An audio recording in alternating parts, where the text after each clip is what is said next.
You're listening to Me and Paranormal You with your host, Ryan Singer. It's more fun to believe. Third year bonus.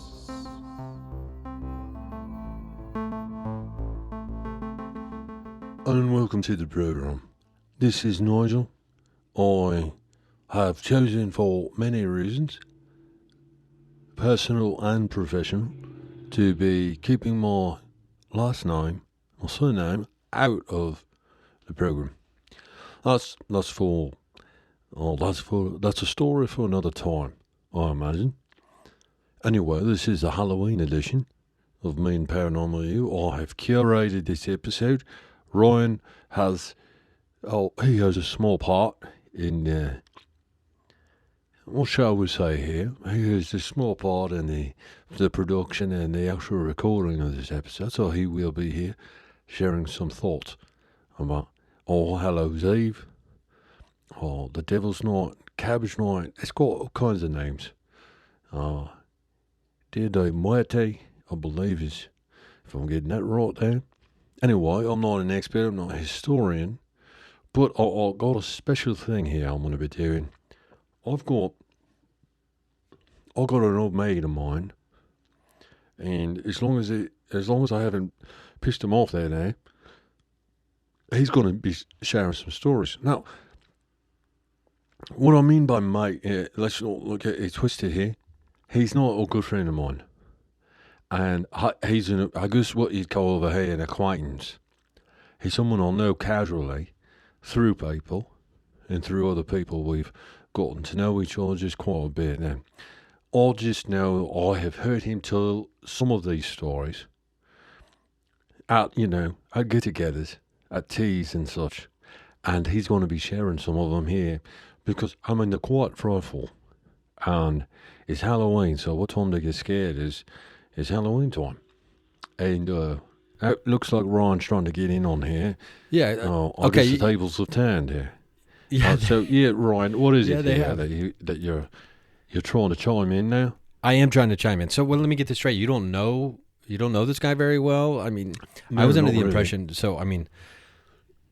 okay, full disclosure. It's not like we do an extensive vetting process. We're not the CIA, Ryan. When we have guests on the program, but we're not running for president over here. Usually either I reach out to someone, or you reach out to someone, or they reach out to us to share their story, and yep.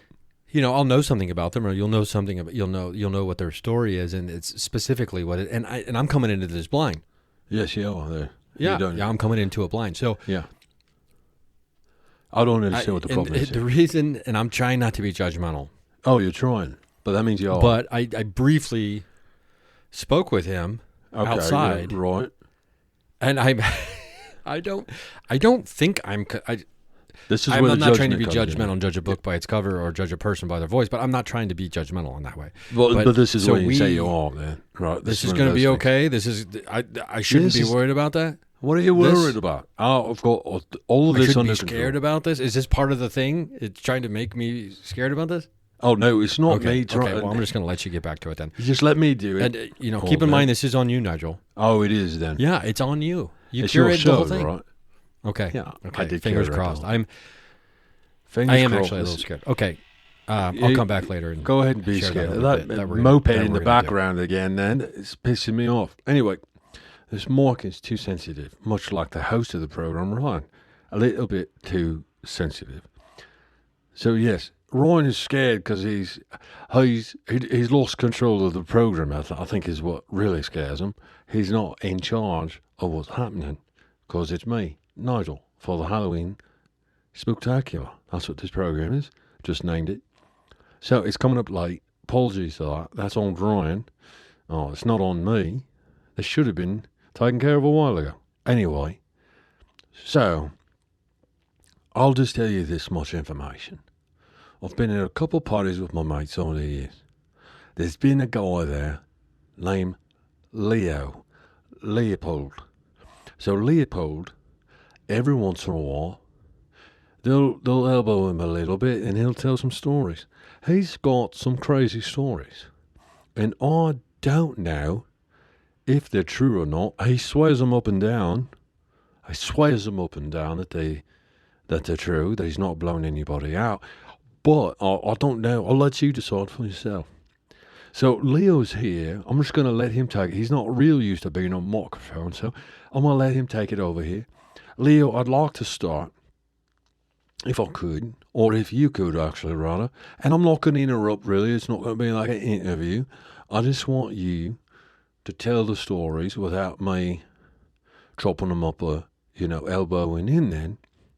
And then I'll talk about what you said after you're done with the stories. Let's start with the carousel there, the roundabout there, at the park when you're a kid. Let's do that one if we can start with. All right, I'll let you take it. I'll start now.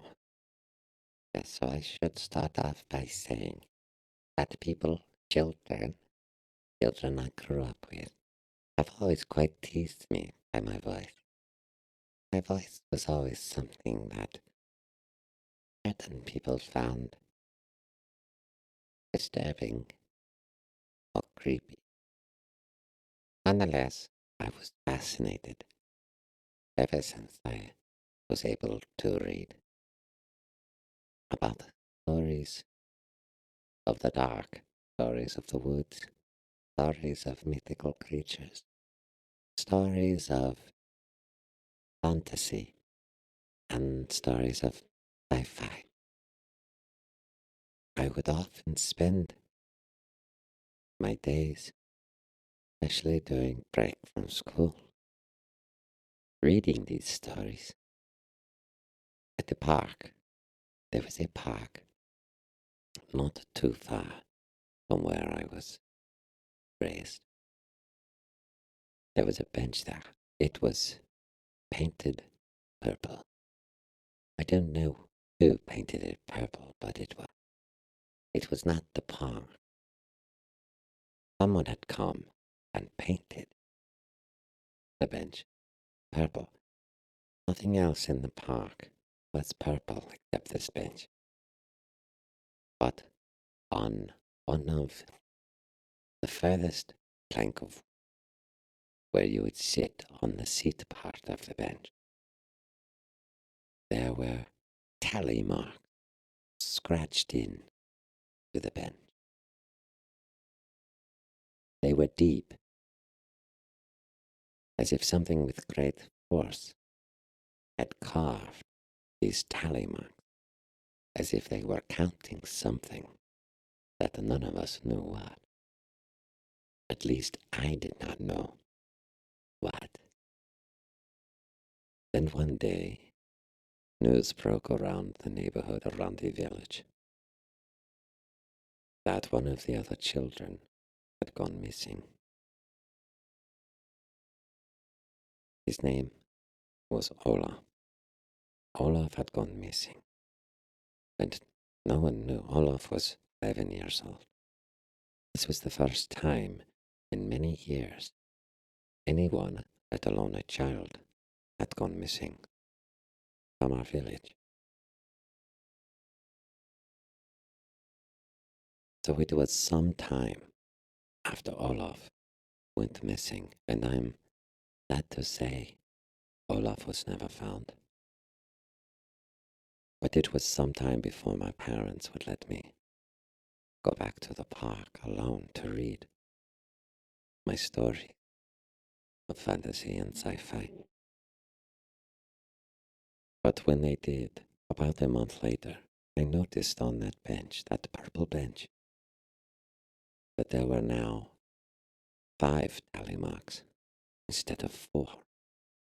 The 4 deep carved markings on that bench now had one going diagonally through them, from the upper left down to the bottom right. So there was 5 tally marks now, as if something had been added to the total number of which none of us knew what was to be counted. I could not help but notice how fresh the carving was. Obviously it was. We all knew that there was 4. Now there was 5. It bothered me. I didn't know it was connected to Olaf and his disappearance or not. But I went to a library. I went to the library in town shortly after, and I started going through the microfiche. And in the microfiche, I found something very, very confusing and disturbing. I hear music. Yes, I'm sorry about that. Should I stop speaking? Yes, we're going to take a pause right here, Leopold, Okay. and I'll pick up right here at the library when we... Yes. that would be great. I'll have to let everybody know that patreon.com/Ryan Singer, that's where you can go. You can get all these episodes commercial free. This Halloween spectacular episode, this fantastic, scary episode, is going to be free for all patrons, even the free patrons. So if you're listening to this and you're hearing commercials, you need to go over to patreon.com/Ryan Singer and go give a click and listen to it without the ads. I think you'll pretty much enjoy that. And this one's free for everybody, even the free patrons. So get on over there. We'll be right back. $3 a month gets you everyone, by the way. That's a pretty cheap deal.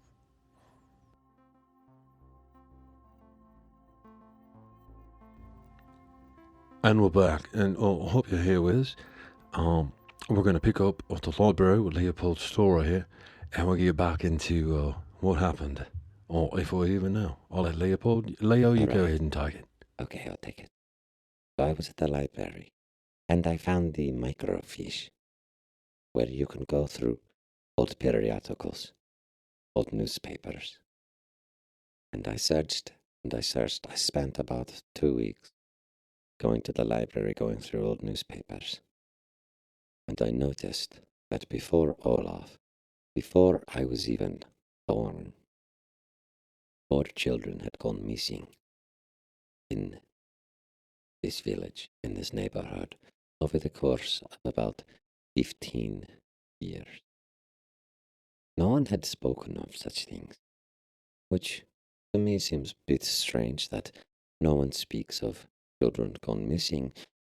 Many children in relatively short periods of time, I would say 4 in 15 years. And now Olaf makes 5. Was it a coincidence that a 5th tally mark had been carved into the purple bench sometime after Olaf had gone missing? I could not be certain. So I went home, and I lived with my mother. My father was no longer around, and I brought this up to my mother. And as soon as I mentioned the 4 previous missing children, most of them had gone missing before I had been born. And keep in mind, I was about 10, 11 years old, same as Olaf at this time. My mother did not want to hear the tales and the stories of the missing children, and would give me no information when I asked her why. She did not want to discuss. So I bring this information to school. I start telling other students, other children, that I had discovered that there were 5 missing children, including Olaf, and that there were now 5 carved marks on the purple bench. And like I said, everyone knew about the purple bench and the tally marks. They were quite large. I would say maybe 3 to 4 inches. Okay. Now, everyone started to get kind of spooked out by it, kind of scared. But what this did was something interesting. More children would start going to the park and hanging around the purple bench. And that's when one night, one of the children had the idea that was quite crazy, I thought, that we should all sneak out of house at night and we should meet at the purple bench. And this was very scary idea because Olaf had gone missing. He was gone. From what we, even though adults would not say it at the time, we kind of understood that Olaf was presumed to be dead. We had no idea. Did some kind of monster take him? Did some kind of bad person take him? And what did they do? So one of the children comes up with this idea to meet at the park bench at night, and after parents had gone to sleep. So, and it was challenged to us that if you didn't, and he was kind of bully kid. This should be important. He was kind of a bully kid. He said if you did not, he would make you pay for it at school the next day or next time he saw you. So I did not want to pay. I always got picked on a little bit anyway. So I decided that I would do this. My mom fell asleep very early most nights, and this night was no different. So I bundle up my clothing just so I can be warm. I meet at the park bench. There is no one there except me in park this time.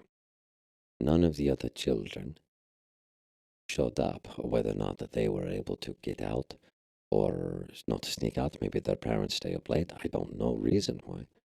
I was the only child to be there. And I happened to go over to bench. I was quite scared. I sat on bench waiting. I looked down on bench, and there are 6 tally marks now on the bench. A freshly carved tally mark on the purple bench. No longer 5, but now 6. This sent a chill into my spine. My skin felt like it was curdling like yogurt or cottage cheese. The hairs on my arms still so straight, like boards, like nails. I immediately ran home as fast as I could. I got home, went into bed, make sure no one knows that I was out, all these things. 2 days later, I go to school. We are sent home from school in panic because it turns out the kid who had suggested we all meet at the park at the bench that night had gone missing. No one knows where he had gone missing. His parents say he was in bed that night. They go to bed, he's in bed. So he must have gone missing or gotten taken when he went to go meet us, to meet everyone at the purple bench. Needless to say now, this was in course of 2 months now. 2 children had gone missing in our small neighborhood here in this village area. You know, they was probably, I'd have to say, in my class, in this middle school class here, we had 30 to 35 kids at the most, right, within a few years old of each other. So now 2 of them had gone missing in less than 2 months. Everyone was very scared. There was much panic around the entire town when this happened. My mom again would not let me go to park and do my reading or even go to library by self for a couple months after this. This child also was never found. No one had found him. No one knows what happened to him to this day. I do not believe there has been any updates on what happened to either of these 2 missing children. Now,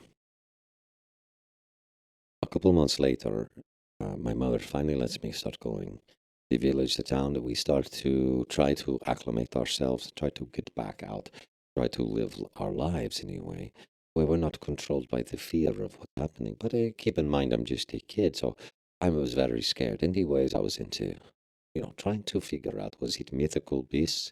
Was it mythological things taking these children? Was it a werewolf? Was it a monster? Was it the, Coco? Was it the boogeyman? Who was taking these children? I just knew I did not want to be taken. So I started carrying salt in my pocket. I had coffin nails on windows of house. My mother was also she was very, I guess you would say she was very witchy in this way. So she also would be doing protections around the house and around my bedroom specifically because she didn't want anything happening to me. So, cut to a few months later, after second child go missing, what happens. I go back to park, and I see 7 tally marks on the bench. And by this time, I know what the tally marks mean. Okay, so we'll do this again. Yes, the music is there. Done when we come back, yes. Very good, Leo. Oh, this story is creeping me out in a lot of ways, Leo. I've heard it before, and it still creeps me out to this day. Oh, we're going to take another quick break here. Don't forget our commercial-free episodes over at patreon.com /Ryan Singer. $3 a month gets you no commercials all the time. We're going to be right back, and we're going to hear more about the Purple Park Bench and this is a true story apparently. So we're going to be right back and hear this. I'm getting creeped out right good over here.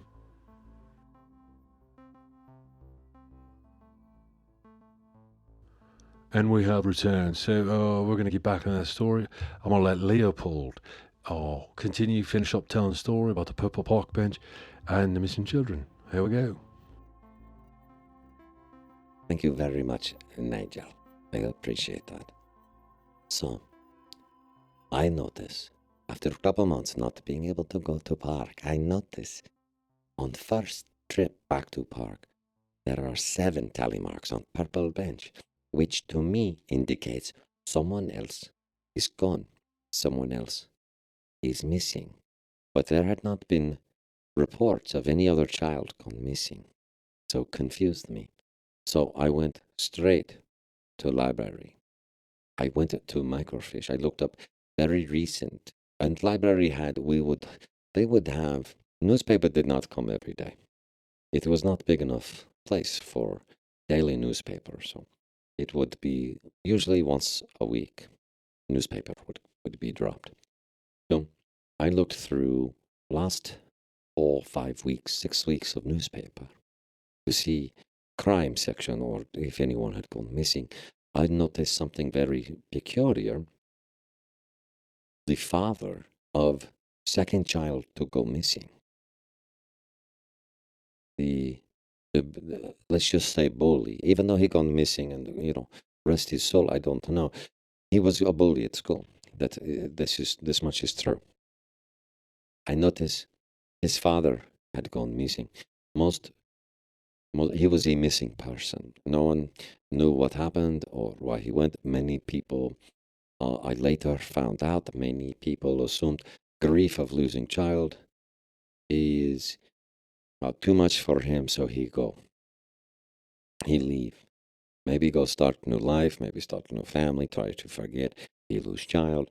We don't know. So it was not nearly as a big of a deal as when child go missing.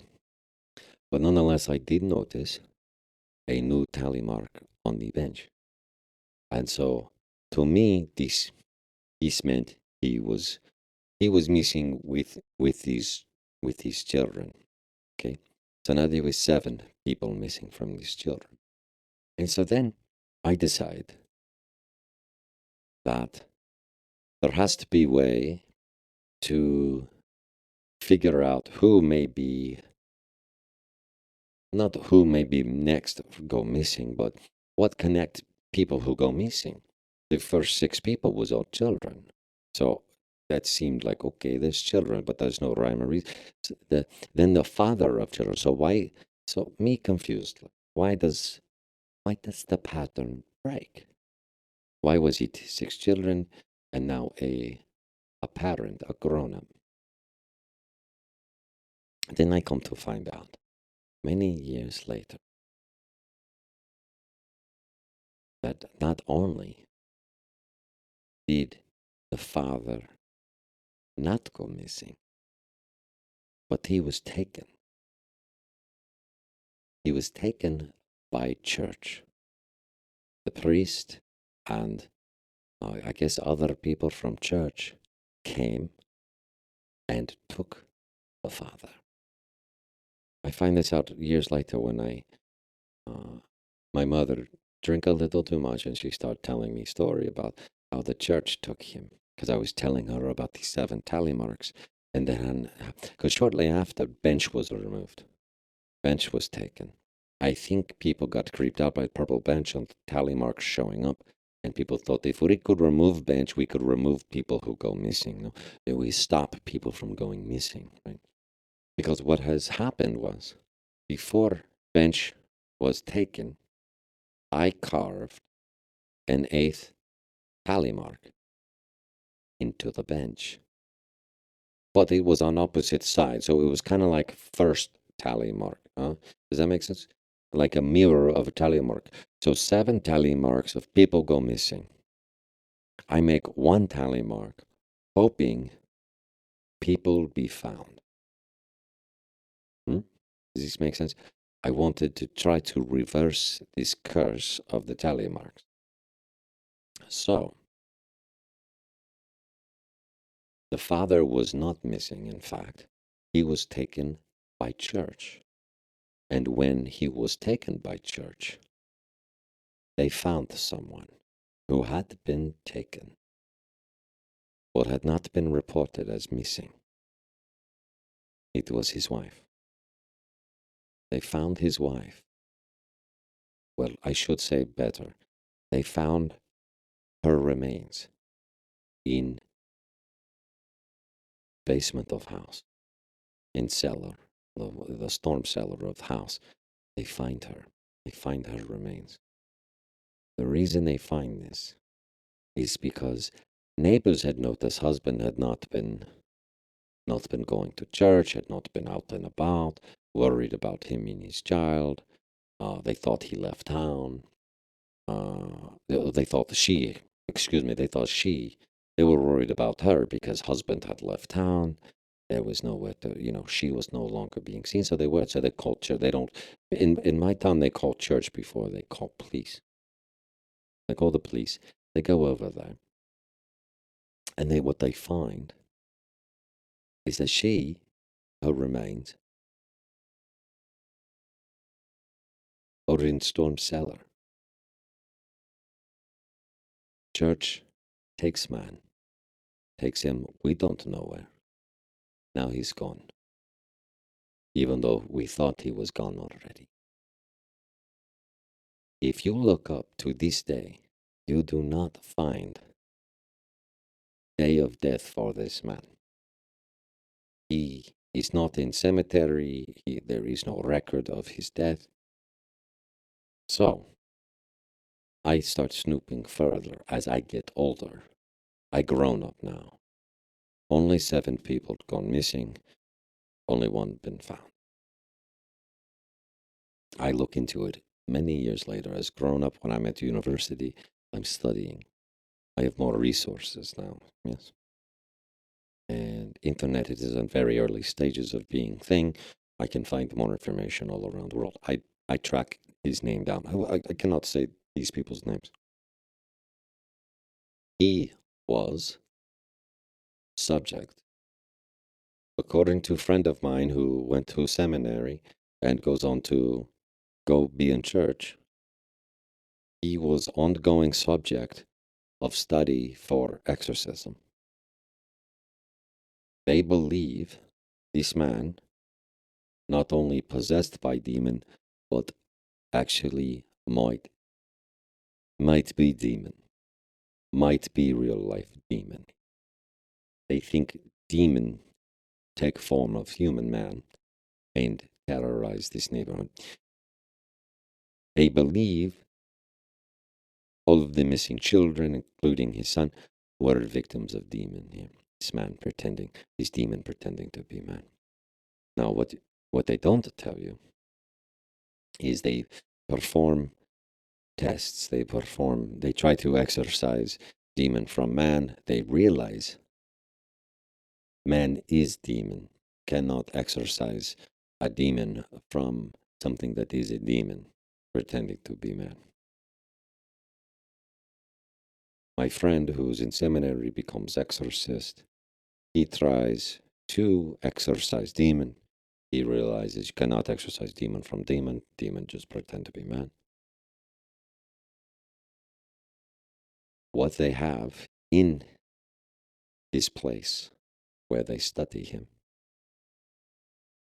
he tell me, and I go on later to see, because No one knows this at this place. They don't know backstory. I go to visit.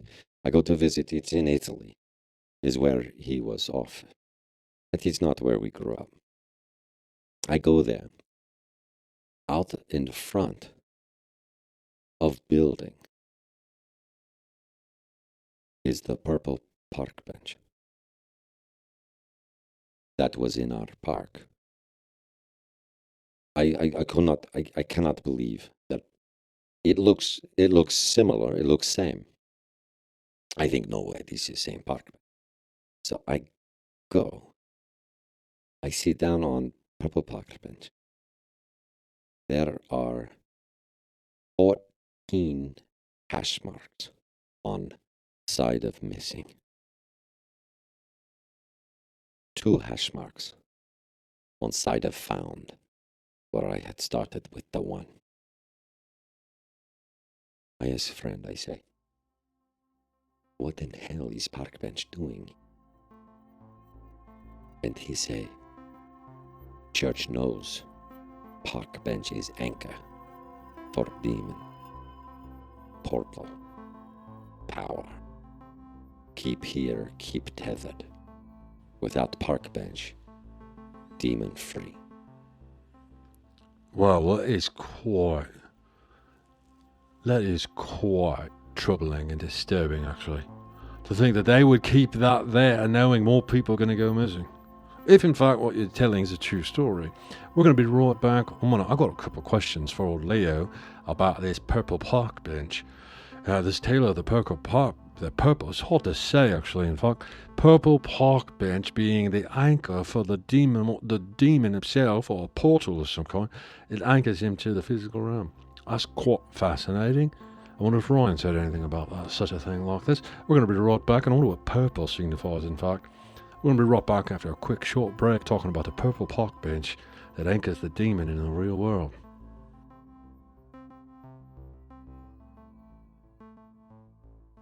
And we're back. And I've got to tell you, this is Nigel. I'm the producer of the Mindcast of Me and Paranormal You. This is a Halloween Spectacular.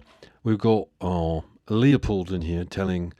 that was just the first of many stories that Leopold has. I don't know if we're going to have time to get into some of the other stories. Depends on whether or not let Ryan, who's the host of the show, chime in here. If we got questions about this, I think we do, because there seems to be a lot unsaid here. Leo, I've got to say it. Just have to say, if people are listening to this are probably like, Leo, why are they just letting people die over there? It doesn't seem right. It wouldn't be the first time the church did something that wasn't right. But you understand where I'm coming from then, I believe. So that is the end of the story then there, right? Yes, that is the end of that story, yes. It is the purple park bench with the tallies. And to answer the question, I don't know why they keep it. It seems crazy that they keep park bench, knowing that people go missing, people die. We assume these people are dead because of this purple park bench and the demon that is attached to it, or it is, or maybe more than one demon is attached to this bench. But why do the tally marks have to be there? What is the significance of making the tally marks appear on such thing? I just don't know. I don't know the answer to that question. It is very troubling. There seem to be people in my village and my town who seem to know more information than they would be willing to give, but many of these people are old or dead and would not talk and would not discuss. I had to go on my own and for many years find bits and pieces over time. Wow. Okay, this is Ryan. Leo, I thank you for sharing this story. I'm not sure I've heard a story like this before. I mean, there are stories of like correlations between things happening and the sign of a thing happening somewhere else, right? As almost like, I don't want to say a scorecard of evil activity or something, but I need to know, where is this purple park bench right now? And is it still there? And if it is, yes. How do we get them to like burn this purple park bench? That's a very good question. I don't know if Purple Park Bench still there. It's been I don't 15 years, maybe 10, 12 years since I've been to this seminary in Italy where the Purple Park Bench was kept. It was just kept out in the grass out in front where there was trees and people would go have lunch and take cigarette breaks. They would put a blanket down, have a picnic. These things happen there. Purple Park Bench sit there very innocently, people not knowing what this Purple Park Bench represents. And I don't, no one has ever repainted Purple Park Bench. You can tell because tally mark's still fresh and scratched with no paint in the rivets of the tally marks, even though there were new, like I said, 14 tally marks, and 2 for found side, but had not been painted, but yet no paint had chipped, no color had faded from this Purple Park Bench in its time, from to the best of my recollection of this. This is quite interesting as well because I mean, this isn't gonna blow anyone's head off the head about supernatural paranormal phenomenal, saying that paint hasn't faded or lost its color.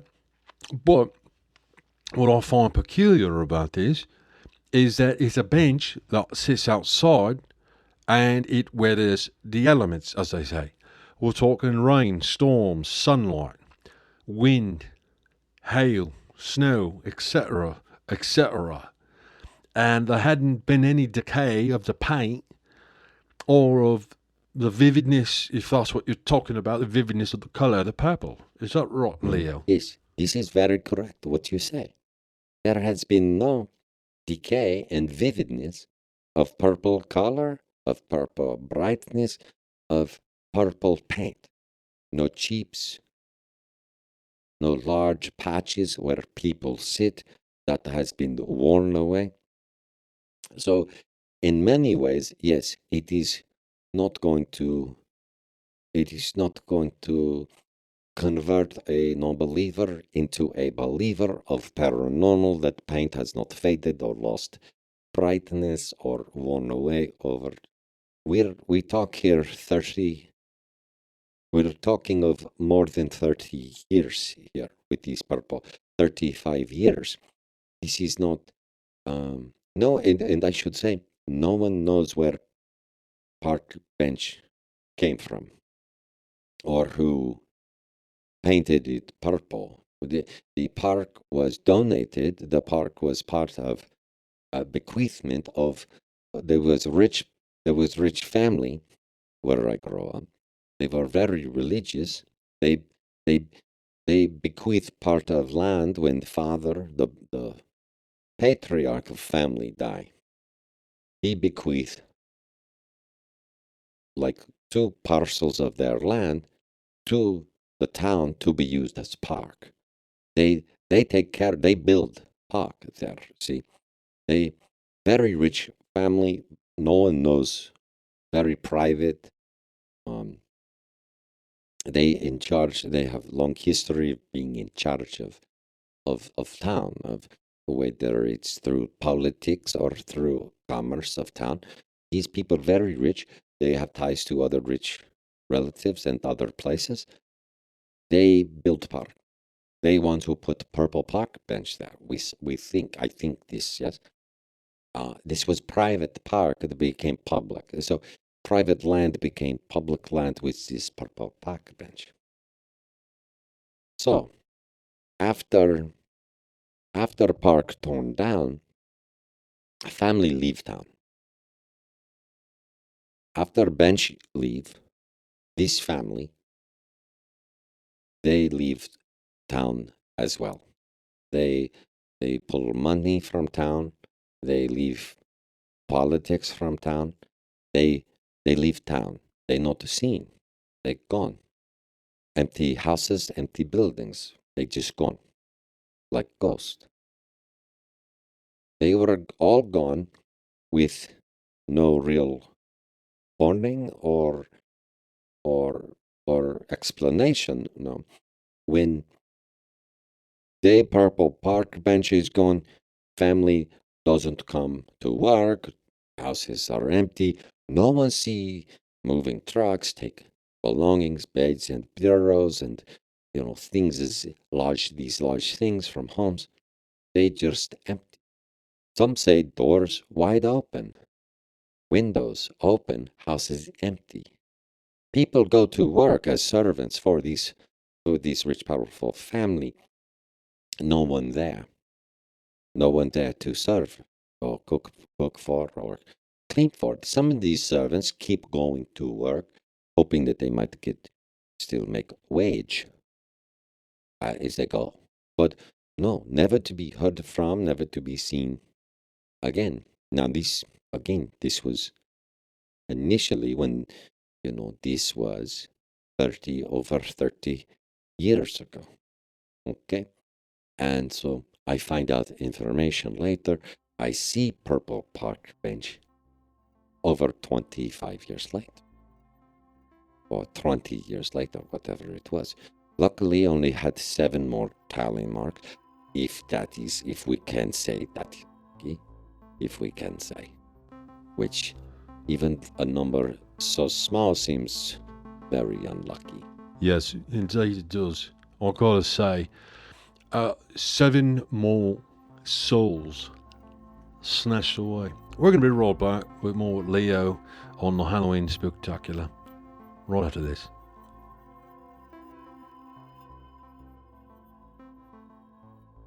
And we are back. We hope you are back here with us. Just as a reminder, we never really went anywhere. If you're over at the Patreon page, this episode is free for all patrons, even the ones that are over there hanging out for free, them freeloaders.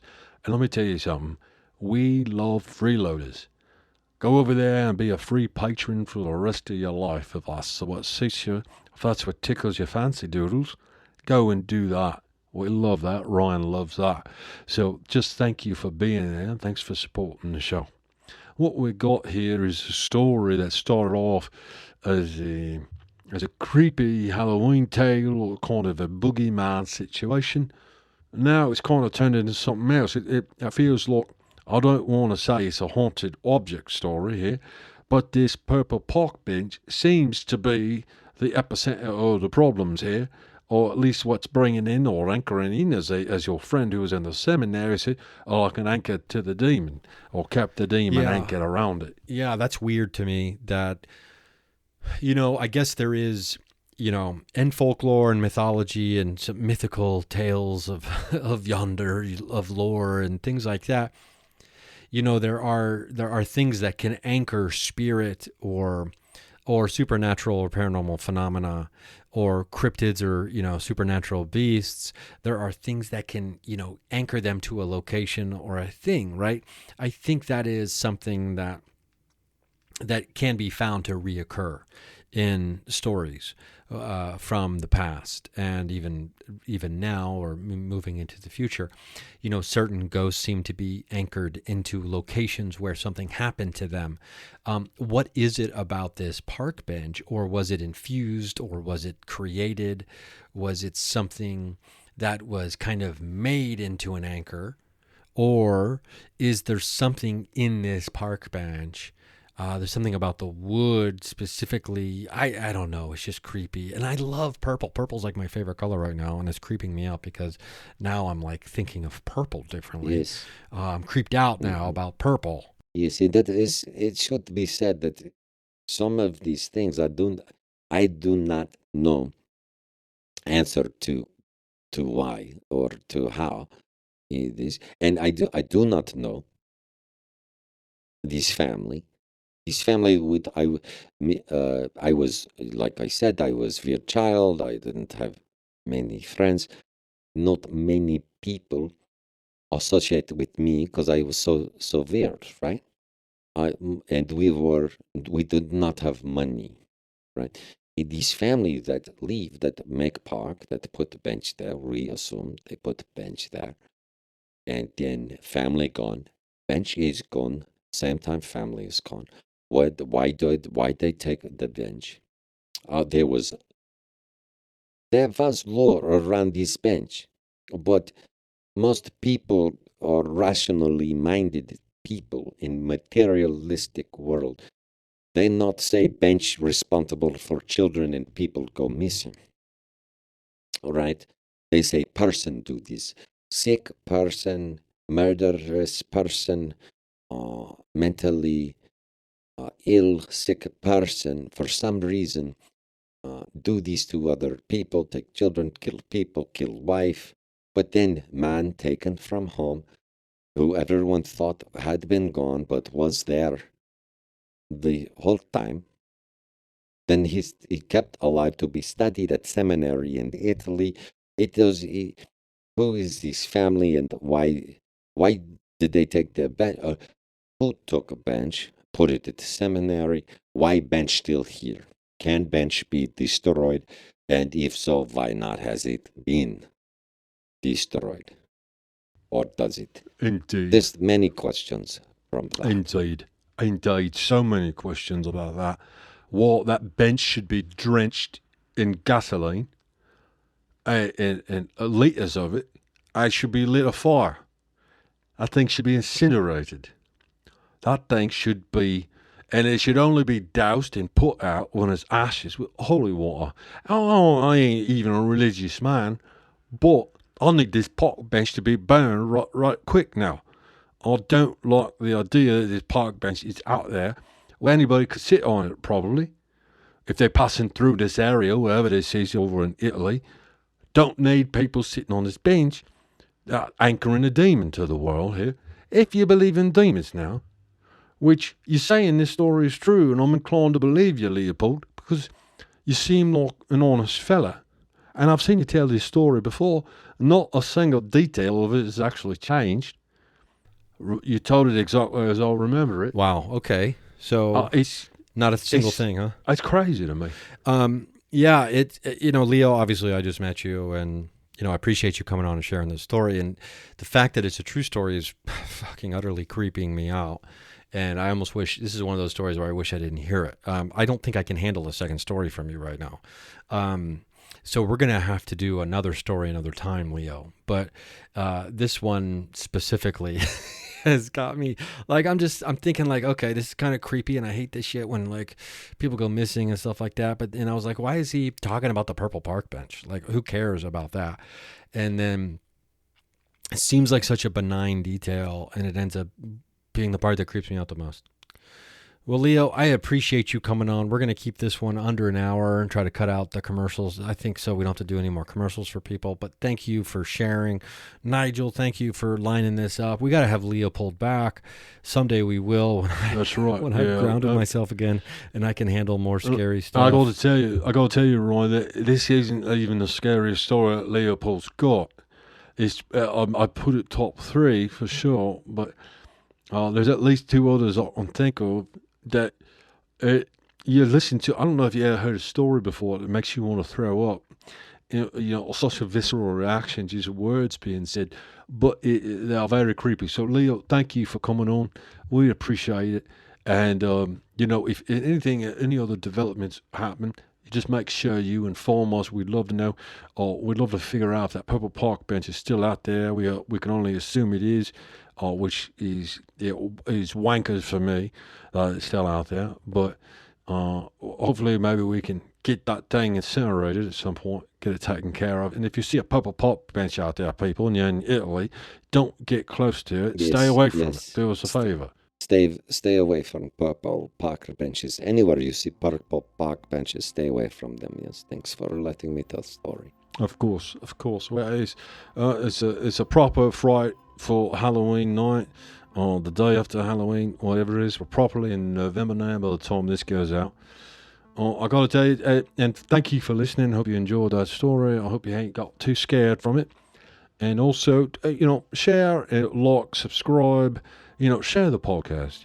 If you know people who are into the paranormal, into interviews and ongoing paranormal investigations that Ryan seems to find himself entangled, embroiled in, let them know about Mean Paranormal Use. My cat's been going almost 11 years now.